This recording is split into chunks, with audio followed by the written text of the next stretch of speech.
And my biggest win this year was getting one of our clients' ex-wives out of their house through an eviction.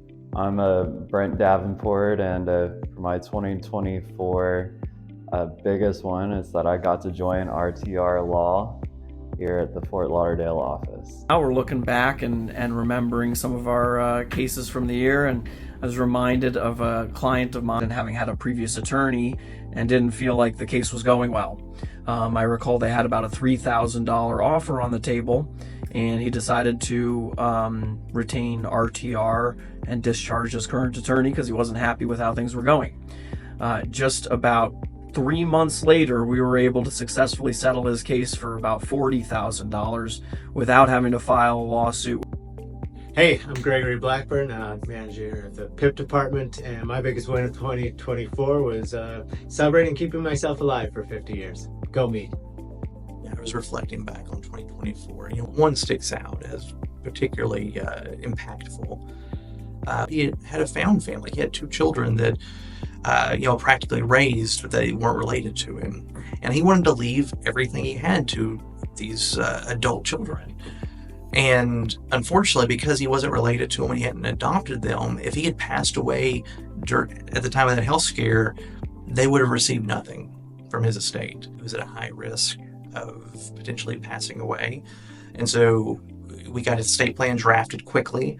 And within a week of him reaching out, we got his estate plan executed, thankfully. 2024 was when we helped a client whose father passed away, and his father's wife at the time took his 3 properties here in Florida, along with all the cash that he had in his bank account. We went to trial and we prevailed. We got the client back the 3 properties along with a money judgment where he can go and collect the funds that were improperly taken. Hey everybody, this is Nick Thompson here, the managing partner of RTRLAW. As we start a new year, we always like to look back at the year before and kind of come up with what was our big win, what was our big case, who did we help out?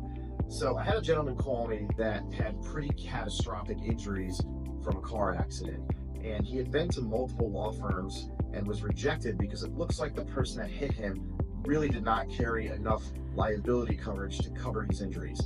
So I told the guy, listen, I'll sign it up and I'll do a little bit of research and I'll see, if I can get you some more money. Well, I put an investigator on the defendant to follow him around to see if he was driving for a rideshare or delivery app like Grubhub or Uber. And it turns out he was.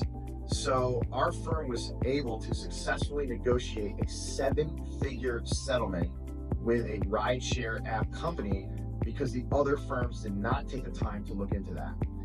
Now, I'm not saying that everyone that's going to call me is going to get as lucky as this gentleman that I was able to help. But when you do have catastrophic injuries and you do have 1 firm or 2 firms reject you because they don't see an angle where they can get you compensated, give us a call. We're willing to put the time and the resources into looking into whether or not there's additional defendants for coverage out there to get you paid.